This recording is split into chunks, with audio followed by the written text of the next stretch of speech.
Hey Seahawks, and welcome back to our newly social distance Seahawk Central News.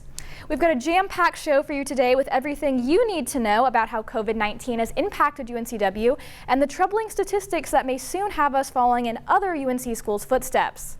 We'll also discuss how Greek life may be affecting our COVID stats and the sudden passing of a controversial UNCW professor. I'm Abby Winstead. And I'm Isabella Pleasant. Sit down and stay tuned because Seahawk Central News starts right now.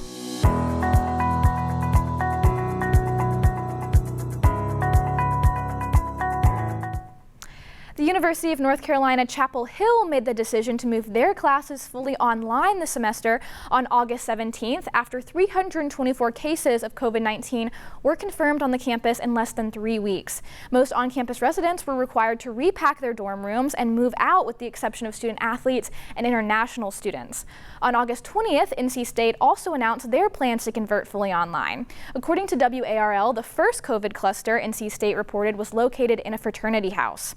On Thursday, August the 27th, UNCW reported 2 clusters of 5 or more cases in both Pelican and Graham-Hewlett Hall, bringing the total number of confirmed cases up to 70, according to UNCW's COVID tracker found on their website. While UNC Chapel Hill kept students updated using the Alert Carolina system to send messages when new cases were confirmed, UNCW students have only received 1 email pertaining to discovered clusters as of Sunday, August 30th. The closures of other UNC schools is certainly worrying for students, and many are asking what UNCW and our fellow students are doing to keep us safe.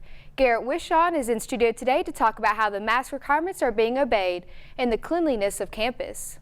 During this challenging time, UNCW is certainly cleaning more, but how often are they actually doing it?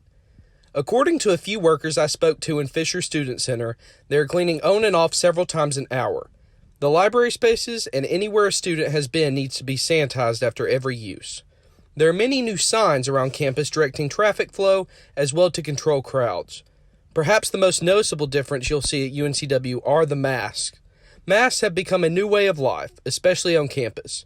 All students and staff are required to wear a mask in any campus buildings. However, when it comes to walking outside, the verdict seems to be split.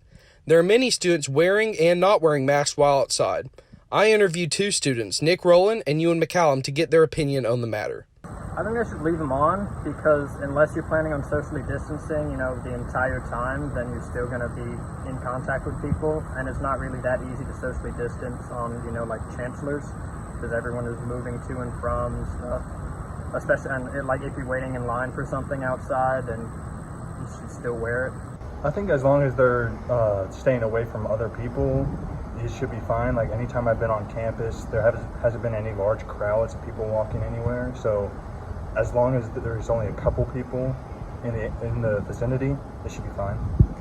Masks are also required to be worn in all residence halls, common spaces, and students who observe other students violating mask requirements have been asked by the school to contact coronavirus@uncw.edu via email. Thanks, Garrett. COVID-19 has changed numerous aspects of the typical college life, which are bound to affect Greek life. With many campuses closing down after only attending a few days of classes, many UNCW students are anxious to hear what this means for Greek life.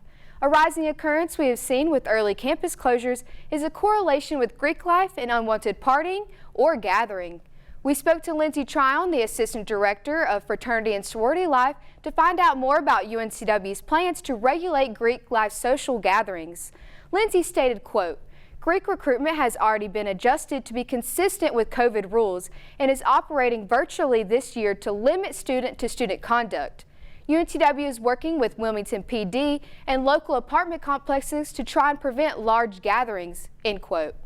If any student or student organization hosts events or gatherings that exceed the governor's orders, they will go through the conduct process with the Office of the Dean of Students. UNCW decided to not disband Greek life for this year because of research that has shown that students who are engaged on campus have a deeper connection with the university and are more likely to graduate on time. OSLE believes that having all of our registered organizations, including our fraternities and sororities, operational is key for student success and their ongoing engagement during and after COVID. Late UNCW professor Mike Adams sparked rage this summer, which resulted in a call for his removal from the university. Adams was a criminology and sociology professor whose controversial tweets gained national coverage, with numerous petitions to exile him from the university, with one petition having nearly 60,000 signatures. The quote, vile and inexcusable tweets, as stated by UNCW, resulted in Adams' early retirement. Adams received over $500,000 as a part of his retirement due to lost salary and retirement benefits. Sadly, Adams died on July 23rd from a self-inflicted gunshot wound, his death being ruled a suicide by the New Hanover County Police Department. Despite the controversies that surrounded him, he will be remembered as a husband, father, and a proponent of free speech to many of his supporters. Well, that's it for us this week. Do you have an opinion how UNCW is handling the pandemic? Do you think we'll convert to fully online classes this semester? We want to hear from you, so leave a comment below and don't forget to follow, like, and subscribe to UNCW TealTV on your favorite social media platform. For Seahawk Central News, I'm Abby Winstead. And I'm Isabella Pleasance. Thank you for tuning in, and we'll see you next week.